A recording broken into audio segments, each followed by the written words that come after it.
iaitu berkenaan dengan satu isu yang mana isu ni masih lagi hangat diperkatakan, terutamanya di kalangan para agamawan, dan ianya juga menjadi satu kemusykilan di kalangan masyarakat awam khususnya, iaitu berkenaan dengan ada satu jabatan mufti di sebuah negeri di Malaysia ini yang telah menerbitkan satu risalah berkenaan dengan zikir hu, zikir menggunakan lafaz hu. Maknanya dalam risalah tu ialah ingin menggambarkan perbuatan itu tidak salah. Bahkan kalau kita tengok, bagi orang-orang yang baca risalah tersebut ataupun yang ambil tahu isu ni, apa yang terdapat dalam risalah tu dia sebut antara contoh beradabnya golongan-golongan sufi, golongan-golongan tasawuf ialah tidak menggunakan isim zahir ataupun lafaz yang jelas untuk berzikir kepada Allah Azza wa Jalla, lalu memendekkan dalam berzikir ni dengan menggunakan lafaz hu. Itu antara yang saya ikutilah. Jadi nak tanya kepada Sahibul Samahah Datuk Mufti sendiri, apa komen Datuk berkenaan dengan kenyataan tersebut? Adakah ia benar?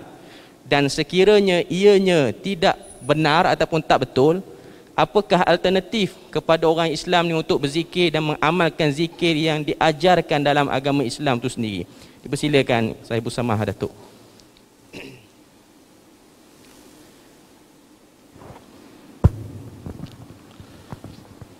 Assalamualaikum warahmatullahi wabarakatuh. Alhamdulillah wassalatu wassalamu ala Rasulillah wa ba'd. Yang dikasihi Al-Fadhil Ustaz Qarni sebagai pengurusi moderator pada malam ini, pengurusi masjid, Tuan Imam, ahli jawatan kuasa, ashabul fadilah, asatizah dan tuan-tuan yang dirahmati Allah. Saya tengok bahagian wanita ni sesak sangat. Boleh kita main ke depan sikit bagi yang belakang tu, dia orang boleh solat. Saya rasa dia pun nak solat, genjak depan sikit boleh ke? Bagi orang perempuan boleh gerak depan sikit ke, bagi lagi satu saf pada bawah.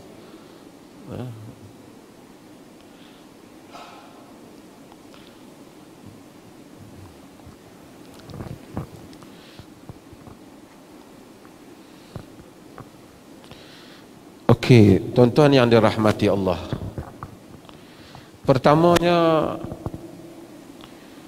siapa dia yang Allah Subhanahu wa taala hantar kepada kita supaya kita mencontohi dia di dalam beragama? Siapa dia? Kita Muhammad sallallahu alaihi wasallam. Sebab itu kita ulangi, orang nak masuk Islam dia tak sebut asyhadu an la ilaha illallah saja.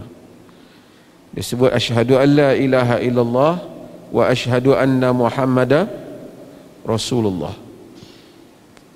Mengiktiraf bahawasanya Muhammad adalah Rasulullah, the only person yang Allah hantar untuk kita akhir zaman ini ialah Nabi kita Muhammad sallallahu alaihi wasallam.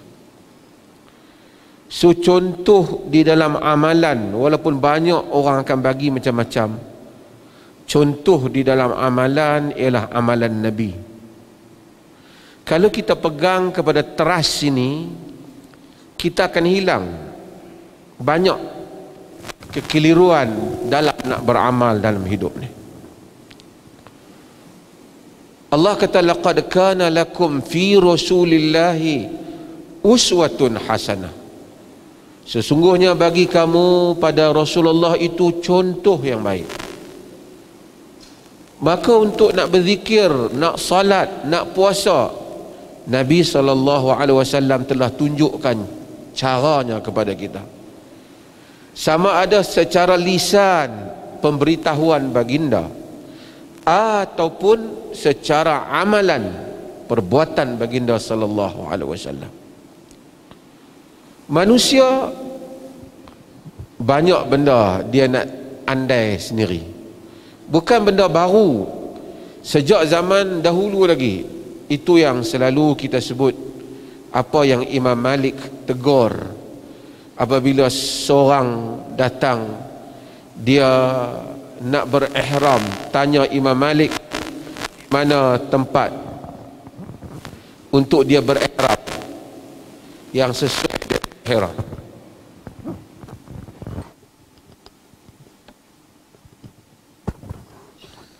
Kata Imam Malik, min haits ahraman Nabi sallallahu alaihi wasallam, di tempat mana Nabi berihram, kita ihramlah di situ. Nabi ihram di Bir Ali. Ihram di Bir Ali, orang Madinah. Dia tak mau. Dia kata dia nak ihram di Masjid Nabi, dekat dengan kubur Nabi. Yang tu lebih baik. Kerana Bir Ali tak ada apa. Tempat tuan-tuan duk pergi tu biasa. Bir Ali tu bukan Ali bin Abi Talib. Tapi dinamakan Bir Ali merujuk pada Ali yang lain. Imam Malik kata tempat Nabi lah. Nabi ihram di situ, mula di situ. Dia tak syok. Dia nak cadang sendiri. Kita ihram di Masjid Nabi, dekat dengan kubur Nabi. Lagi best, lagi hebat. Kata Imam Malik, la taf'al, akhsha an tusibakal fitnah. Jangan buat, aku bimbang nanti ditimpakan kepadamu fitnah. Kata dia, fitnah apa? Aku menambah benda yang baik. Bir Ali, tempat itu kan tidak ada tu Zulhulaifah, tak ada apa di situ. Tak ada apa di situ, di Zulhulaifah. Sedangkan kubur Nabi, Masjid Nabi, ada fadilat Masjid Nabi. Apa salahnya? Logiknya, di Masjid Nabi semayang pun pahala lebih dah dibanding pergi semayang situ. Kata Imam Malik, la taf'al akhsha an tusibaka fitnah. Jangan buat, aku bimbang nanti ditimpa padamu fitnah. Dia kata fitnah apa? Nak buat lebih baik lagi. Kata Imam Malik, ay fitnatin a'zam min annaka tara annaka sabaqta ila fadilatin qassara anha Rasulullah sallallahu alaihi wasallam. Apa lagi fitnah yang lebih besar daripada engkau merasakan engkau mendahului satu kelebihan yang Nabi itu kurang daripada engkau. Maksudnya dengan hang kata nak buat baik, nak buat ni yang lebih baik daripada yang Nabi, Nabi itu kurang pada hang lah. Nabi itu kurang pada engkau. Sedangkan Allah menyatakan, falyahdharil ladzina yukhalifuna an amrihi an tusibahum fitnah aw yusibahum azabun alim. Berhati-hati orang-orang yang menyanggahi Rasul, nanti ditimpakan kepadanya fitnah, kepada kamu fitnah, dan timpa kepadanya, ditimpa pada mereka fitnah dan timpa pada mereka azab yang pedih. Pasal menyanggahi Rasul sallallahu alaihi wasallam. Dalam teori Nabi ajar. Sebab itu Al-Qarafi dalam Al-Furuq dia sebut tentang masalah zikir selepas salat. Kita nak zikir subhanallah, subhanallah 1000 kali tak apa. Tapi selepas solat Nabi kata 33, buat dulu 33 hak Nabi dulu. Subhanallah 33 kali, alhamdulillah 33, Allah hak tu dia 33. Tak payah nak buat jadi 37, tak payah. Dia bagi yang tu. Bukan kata zikir tu tak baik. Mengikut Nabi tu yang baik. Lepas tu habis hadiah dah Nabi dah. Pada waktu yang lain nak subhanallah 10,000, 100,000 pun tak apalah. Tempat yang Nabi jangan kita ganggu, yang sudah ada petunjuk baginda. Sebab tu Allah kata apa? Ya ayyuhalladzina amanu la tuqaddimu baina yadayillahi wa rasulih wattaqullaha innallaha sami'un alim. Wahai orang-orang yang beriman, jangan kamu mendahului Allah dan Rasulnya. Takutlah Allah. Allah itu maha mendengar lagi maha mengetahui. Ya ayyuhalladzina amanu la tarfa'u aswatakum fawqa sautin nabi. Wahai orang-orang yang beriman, jangan kamu angkat suaramu melebihi suara Nabi.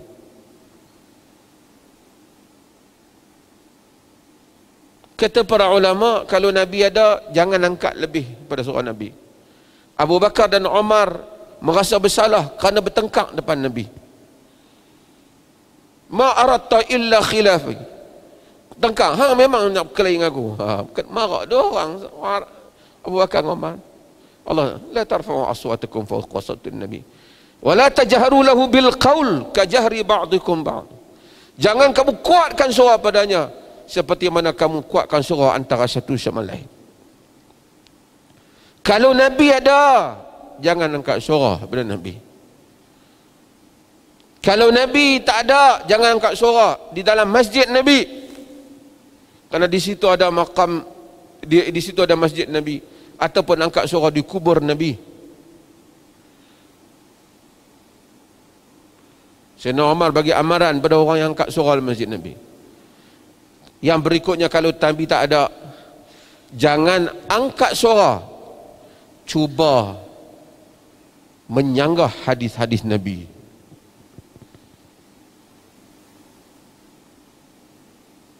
Ada orang kata, saya baca tentang yang disebut oleh Ustaz Qarni tadi tentang buku tentang zikir hu ni. Dia kata orang yang zikir hu tu lebih beradab kepada Allah daripada sebut Allah Ar-Rahman. Sebut nama tu tak beradab, sebut hu, dia tu lebih beradab. Kalau kau kata macam tu, artinya Nabi ajak selama ni tak beradab lah. Kau ajak ni lebih beradab. Itu bahaya tu. Ia ada implikasi akidah. Artinya Al-Quran ajak panggil Allahumma qulillahumma malikal mulk tu'til mulka man tasha. Katakanlah ya Allah. Dia kata tak kurang adab. Yang beradab hu, jangan dia saja, jangan sebut nama. Tak beradab, kurang adab dia kata. Yang tu lebih beradab, yang ni adab dia kurang.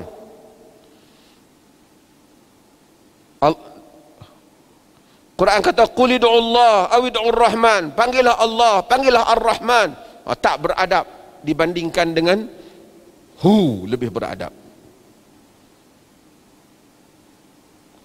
Saya pelik je ke jabatan yang berstatuskan agama keluarkan buku seperti itu. Masalah tu akidah tu. Artinya Al-Quran, Sunnah kurang adab dibandingkan amalan yang dicadangkan itu. Ini benar-benar menyanggahi apa yang telah diajar oleh Allah dan Rasul. Kemudian dia nukil buku tu, buku ni, buku banyaklah. Tapi mana nak sama segala buku tu dengan petunjuk Allah dan Rasul. Kullu ahadin yu'khadhu min kalamihi wa yutrak illa al-ma'sum sallallahu alaihi wasallam. Semua orang diterima, dipakai dan ditolak cakapnya melainkan Nabi yang maksum. Imam Malik tunjuk ke kubur Nabi, illa sahibu hadzal maqam, melainkan tuan punya kubur ini. Wallahu ta'ala.